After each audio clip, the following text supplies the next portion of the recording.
खबर आपको देंगे। रावलपिंडी में इंतहाई मतलूब अफगान डकैत समेत 3 मुल्जिमान पुलिस से मुकाबले में हलाक हो गए हैं। इस अहम खबर से मुतालिक अपने नाजरीन को मजीद आगाह करें। आपको बताएं कि रावलपिंडी में पुलिस से मुबैना मुकाबले में तीनों मुल्जिमान हलाक हो गए हैं। हलाक मुल्जिमान में इंतहाई मतलूब अफगान डकैत भी शामिल हैं। मजीद तफसीलात हासिल करेंगे। डॉन न्यूज़ के नुमाइंदे ताहिर नसीर हमारे साथ मौजूद हैं। ताहिर, क्या तफसीलात सामने आई हैं?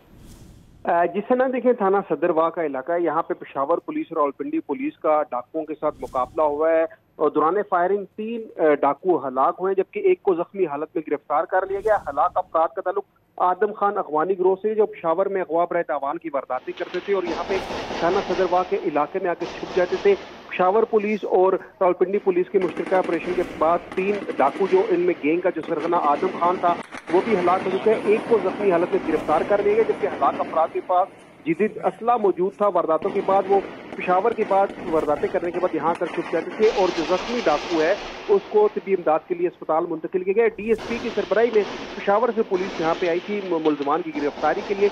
जैसे ही मुल्जिमान की गिरफ्तारी के लिए पुलिस पहुंची तो मुल्जिमान ने आनादुन फायरिंग कर दी, जिसके नतीजे में जवाबी फायरिंग के नतीजे में 3 डाकू हलाक हो चुके हैं। जी, बहुत शुक्रिया आपका ताहिर, तफसीली तौर पर आगाह करने के लिए।